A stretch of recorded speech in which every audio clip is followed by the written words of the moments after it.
You're listening to Workplace Perspective, an employment law podcast presented by SAFFIRE Legal. Workplace Perspective is a regular podcast series for employers and employees focusing on education, training, and the law to help organizations of all sizes develop and maintain successful workplace relationships. The opinions expressed by guests on Workplace Perspective do not necessarily reflect those of SAFFIRE Legal or its attorneys and should not be considered legal advice. And now, here's your host, founder and principal attorney at SAFFIRE Legal, Teresa McQueen. Thank you, James, and welcome everyone to Workplace Perspective, where we are striving to raise the bar at workplaces everywhere. Today, we're taking some time out from our regular schedule to bring you a series of COVID-19 related shows. We know that everyone is on information overload at this point. Every day, I'm getting tons of emails, advertising webinars on everything from legal issues to employee engagement. And we don't want to add to that. What we at Workplace Perspective have in mind is to share some real stories from real people who are, like you, our listeners, dealing with this novel and ever-changing environment. So for our show today, we're talking with Tia Dwyer, Chief Operating Officer at Think Together, a nonprofit organization offering high-quality learning programs and professional development for educators. We'll be talking with Tia about her experiences in dealing with COVID-19 issues in the nonprofit and educational worlds. I'm super excited to hear her thoughts and insights. It's going to be a great show. Don't go away. We'll be right back. The opinions expressed by guests on Workplace Perspective do not necessarily reflect those of SAFFIRE Legal or its attorneys and should not be considered legal advice. You're listening to Workplace Perspective, an employment law podcast presented by SAFFIRE Legal. Welcome back to our listeners, and welcome to Workplace Perspective, Tia Dwyer. Thanks so much for having me, Teresa. We're super excited. So, Tia, we're going to do what we normally do on our show. Before we get started, why don't you tell our listeners a bit about you and what you do? Yeah, thank you. So I'm Chief Operating Officer for Think Together, as you mentioned before, and I've been with Think Together for 11 years. I was a teacher, and then I began working in the after-school area in Los Angeles for 12 years, and then I moved down here to Orange County to work with Think Together. We're a statewide organization, so we provide kind of wraparound services from preschool to after-school services to more than 50,000 students a day with 3,200 staff members working in the schools across California. We focus on California because we believe in changing the odds for all kids. And we work really with the students that need the most support, maybe whose families fall below the poverty line. So really those families and students most at risk. And I love it. Like I said, I've been here 11 years, and we do great work, and we have great people. So this COVID-19 is a new challenge for us, but I'm excited to kind of talk it through with you guys about how we're approaching it. Yeah, I'm so excited to hear about that. It's such a crazy time, and we're hearing both positive and negative things from my clients, friends, family. But some of the most positive things I'm hearing is this growing sense of community, which I think is really cool, kind of as we pull closer to home while finding sort of new and inventive ways to reach out and interact with everyone. And so it's an amazing time despite all the challenges. And speaking of that, let's just jump right into it. So talk about, you've said, California-wide, 3,200 staff. So let's talk about some of the initial challenges that impacted the organization when all of this sort of hit. I feel like the first challenge really was how fast it progressed. I mean, we pulled together a task force, and we had, plans and timelines, and it felt like from one day to the next, we were in a different reality. So what we kind of had planned for, how we would keep things moving forward, districts were shifting. We started out, I want to say maybe the last week in February, hearing from our district and school partners about how they were approaching the challenge and what their thinking was. And we really, as their partner, wanted to align with them and how they were looking at what was coming up. But I think once, I want to say maybe like March 5th hit, it just went into warp speed. And we were struggling to keep up as they were. We went one day, no, the districts are not closing. That was on a Thursday to a Friday morning, 7 a.m. There was a board meeting, then 10 a.m. a superintendent's call, and by noon or 1 p.m. that day, the schools were closing. So the progression and the speed was really a huge challenge for us. And I think we typically move really fast. We're able to kind of pivot. But this was like nothing I've ever seen before, how it would shift so quickly, and not only on a local level, but on a state level. And so do you think that because the schools were so proactive, right? They were monitoring things. They were sort of, really, really on the first edge of it. Do you think that really helped give the organization sort of that boost that it needed to, like, oh, wow, we got to get in gear. We really got to be prepared. Do you think that sort of helped a lot? I think we were pacing with them. So we were really pacing our response at the same level that they were. So we were not only in constant contact with our local school partners, but also our county office of education, our state office of education, and the departments of health. So we weren't just taking one partner to pace after, but we were really looking across the whole state and local level and how do we respond to this. And we really had like three key things in mind that we were trying to keep at the top of mind. One is, how are we going to support the safety of staff and students? So we have, our staff are coming to work. We have students coming to schools. Schools are not shut down yet. So what can we do? Can we put in more hand washing, right, for our students? So before snack, after snack, can we separate the classes so we don't have so many kids in one place at once? So really trying to be proactive on that front, like how do we address that? And then also, for our students and our families that we serve and for our staff, because our staff, especially the staff that work with our students, often come from the same community, so they have some of the same challenges. It's how do we address the financial sustainability of our students and families and staff? And at the same time, then how do we address the sustainability of a nonprofit during this kind of unprecedented crisis? So those three things, along with monitoring everything that was happening at a really fast pace, was kind of the lens that we were trying to put on everything as we moved forward. That's awesome. I want to stop for just a second. So explain a little bit to our listeners about, very briefly, sort of how Think Together interacts with the schools, what their role is. Yeah, so our staff they work on school campuses. They're really a part of the school community. We have site-level managers, whether you're in preschool, early learning, high school, elementary, middle school. We have managers that work on the campus, and they're a part of that community. So if there's meetings that happen, they're a part of those meetings. They interact with the parents on a daily basis. So, and then our line staff that work directly with students also work on school campuses. So we have a really strong presence in all of the over 400 schools that we work in across the state. That's amazing.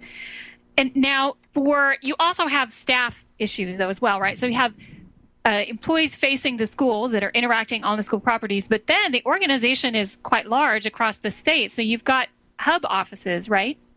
Right. We have 9 hub offices, including our home office in Orange County.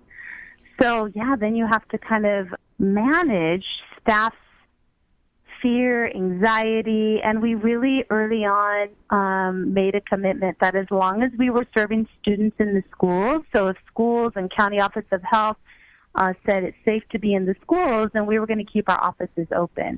We weren't going to send office workers home and leave the most vulnerable in the field working directly with students out there. We decided to make that org-wide. I think that's a great message. I think that really says a lot about the organization. And I love that. It's not this idea of, well, we're going to closet the top 1% of the organization at home and the rest of you are sort of on your own. It's a kind of more of a one for all for one. I love that aspect of that. Now, I'm all about the practicalities. And if you can share to the point that you can you talk about some of the ways specifically that you communicated with employees? I think that's a really big challenge for a lot of organizations right now. And some, I have to say, are doing it much better than others. Yeah, I'd love to hear what specifically you can share with the listeners, that ways you guys communicated with your employees. That was a big challenge because the bulk of our staff are part-time hourly, and we didn't want anyone to be communicated or to be working off the clock. So we had to be really mindful about where we posted communication and how we communicated. So our CEO, we sent out emails to our staff, but we also did videos. He created some videos, and we put those up where our staff log in and out online. So we know if you log in, you're working. So click on this link and watch this video, read this team message. Here's resources for you to go to if you want more understanding. So we tried to utilize the places where we know our staff have to go to on a daily basis to give them information ongoing. We also worked with the teams in our hub offices. So how are we cascading the information? Because you know what? No matter how clear you try to be, it's like a game of operator. You think it's so clear in this phone call, but by the 10th person, it's like taking on a whole new life of its own, right? So we worked really hard with talking points, FAQs, out to managers, daily calls. We actually had twice daily calls. So we could talk through any challenges that staff were having and any communication support that they felt they needed.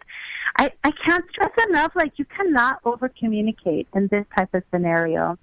If we'd had, what we're looking at now is an option to be able to text staff.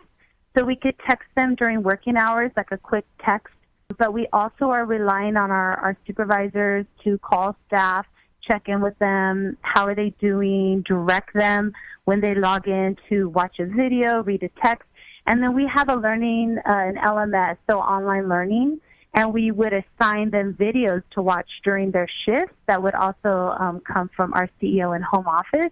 So we tried to approach, being mindful of don't work off the clock, but we want to communicate with you. So how can we make it available, and how can we make it accessible?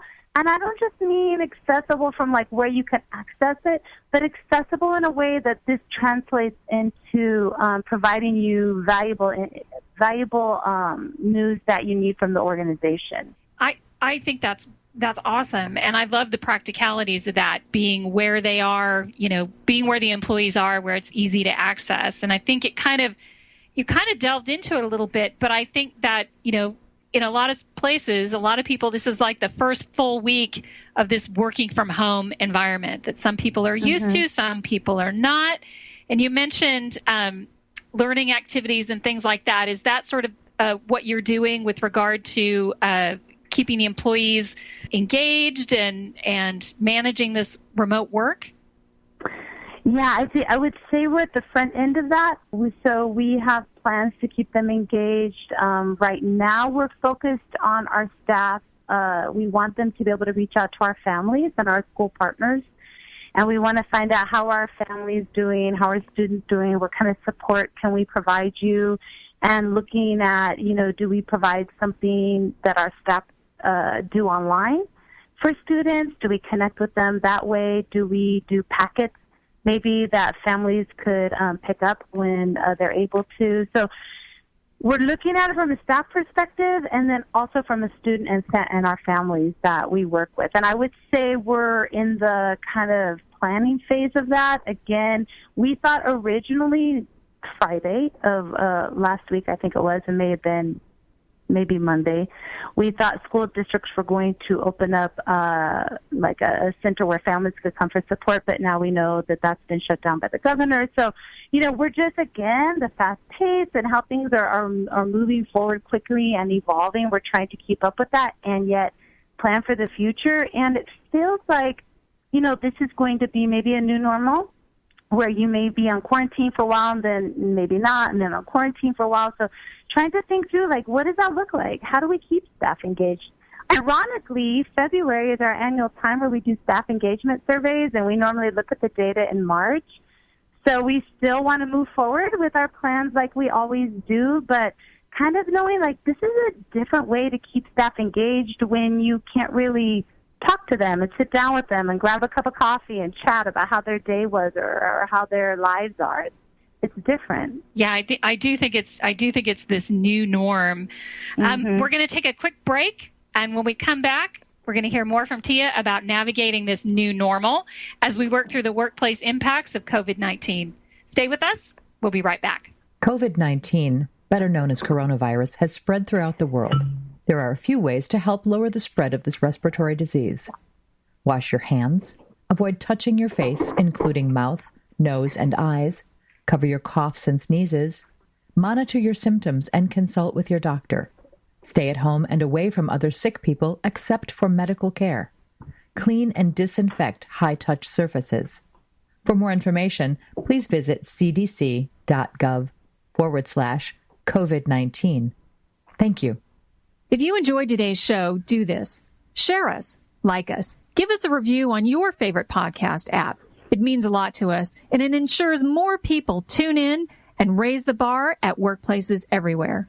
We are going to be hosting a series of COVID-19 related podcasts upcoming. We'd love to hear from you. Share your perspective on how you or your workplace has handled the COVID-19 pandemic. Email us at perspective@sapphirelegal.com. All of your communications with us will remain confidential and will be edited for privacy. Welcome back, everyone. We're talking with Think Together's COO, Tia Dwyer, about navigating the changing landscape of the workplace in light of COVID-19. We're going to get personal, Tia. Tell us how you're handling it. How are you and your household surviving all of this? Well, thank you for asking. I'm not going to lie, it's scary, right? Like, not everyone in my household was able to keep their jobs. They were furloughed without pay. So that's like a real reality, that we have to deal with. Not only financially, but kind of like, what's the future look like? And how do you manage that emotional support? So that's kind of like, real life. My dad is 80. My mom is 78. They have health issues. So I don't live in the same town as my family. So keeping my family, we have like a group family text, and we try and Zoom, and, trying to keep people indoors that you care about. It's not easy to navigate along with all the challenges of work, but just on a personal level, right? When a friend couldn't find eggs, you offer up eggs. Like, it's what you do, right? Yes, you do. And it was such an appreciated thing to reach out to people in their time of need. That's right. No, I totally get it. I am doing the same thing. I have aging parents as well. And, my first inclination is, I can work remotely. I could drive up there. I'm going out of my mind. Washington's like a 22-hour drive. I'm not going to drive to Washington. And then I thought, well, if I do that, I might be bringing something to my mother, and I don't want to do that. So I'm going a little cuckoo myself. But I think it's important. All those things you said are just really great ways to find creative ways to stick together and to reach out and to stay in touch. And thank you for sharing that with us. I really appreciate that. I want to know what you're most proud of from an organizational standpoint about how you think that Think Together has handled this, what we have is this unprecedented situation. I am just most proud of the people of Think Together. Our CEO is amazing. He leads with his heart, and he always guides us to put people first. And that's, our staff, our students, our families. And I think I'm most proud of that. Like, even when we're struggling and maybe we don't bring the best of ourselves, we have such a deep commitment to the mission of the organization, to our students and families. And, in the state of California, which is California is a great state, but we have over 2 million children failing in the education system. And, unfortunately, they're Black and brown students and families and children. So, that deep commitment to this huge divide that we have in the state of California, even in the midst of a crisis, it doesn't waver. Even today, we have a call every morning at 9 a.m. with all of our leaders. And, part of that is like, okay, our mission is we're here to change the odds for kids. So what's next? How do we approach that? And we do it with care. We do it with honesty in our communication. We do it with heart and passion, and we do it with honesty. And that's why I'm here 11 years. Like, it really is the best people doing the passionate work for our families in California, because we are one of the many that believe in them, and we want to be a part of their success. That's great. That really is something to be proud of. That's really a wonderful endorsement of the organization. As we kind of wrap up today's show, can you give us your thoughts, any cautionary tales, some words of wisdom for everyone going through kind of the same thing? Yeah, I think be kind to one another, assume the best intention already today, because we're working remote. It's new for us. We're super collaborative. It's not our norm. People are like, well, I didn't know about that. Like, it's okay, right? Everyone's doing their best. We're going to get through this together. And I love how people are supporting restaurants and other organizations, but don't forget your nonprofits. Part of the reason why we wanted to keep our staff on board is because we know when school opens up, our children need us. So, if you have a favorite nonprofit and maybe you haven't taken such a bad hit in the stock market, just, remember your nonprofits as we're out there every day through the good and the bad to help support our communities on a local and state and global level. I love it. 100%. Well, that's our show for today. Tia, thank you so much for joining me and for sharing your thoughts and experiences with our listeners. We really appreciate it. Thank you, Teresa. If you want to learn more about Tia or Think Together, you can find them on the web at www.thinktogether.org. That's ThinkTogether.org. You can also connect with Tia via our website at SaffireLegal.com/podcast. I want to also thank our listeners, My Radio Angels, James and the Knave at Night, and Workplace Perspectives team Extraordinaire, our engineer producer Paul Roberts, our associate producer Melissa DeLacey, with music provided by the very talented Stephen Vercelloni. Thank you all for joining us on Workplace Perspective, and until next time, keep raising the bar.